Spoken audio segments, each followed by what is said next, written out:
અરવલ્લીમાં ભારે વરસાદને લઈ ખેતરો ભરાયા છે। માલપુર મોડાસાના ગ્રામ્ય વિસ્તારોમાં ખાબક્યો છે ભારે વરસાદ।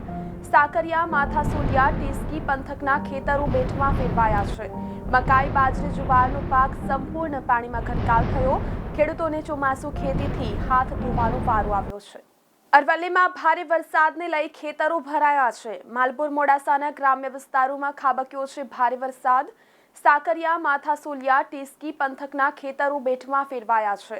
મકાઈ, બાજરી, જુવારનો પાક સંપૂર્ણ પાણીમાં ગરકાવ થયો। ખેડૂતોને ચોમાસુ ખેતીથી હાથ ધોવાનો વારો આવ્યો છે। ખૂબ ભારે વરસાદ પડ્યો મોડાસા તાલુકા અને માલપુર તાલુકાની અંદર। આમાં જેમાં બાજરી, જુવાર અને અન્ય પાકોમાં ખૂબ નુકસાન છે, ભારે નુકસાન છે। અને તળાવ પાણી ભરાઈ ગયા છે, કૂવા ભરાઈ ગયા છે, ખેતરોમાં પાણી ભરેલા છે।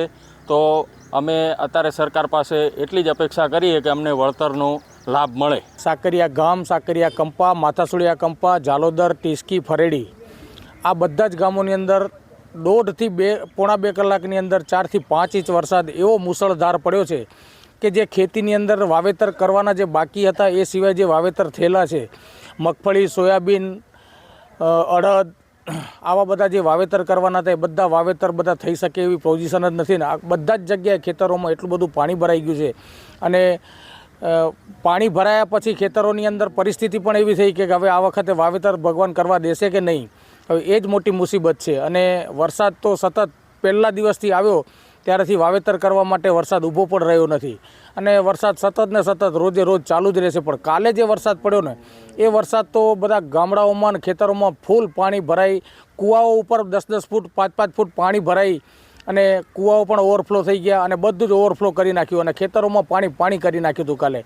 આ ગઈકાલે 6 તારીખે આ વરસાદ બપોર પછીના 3 થી 3:30 વાગ્યાથી ચાલુ થયો હતો।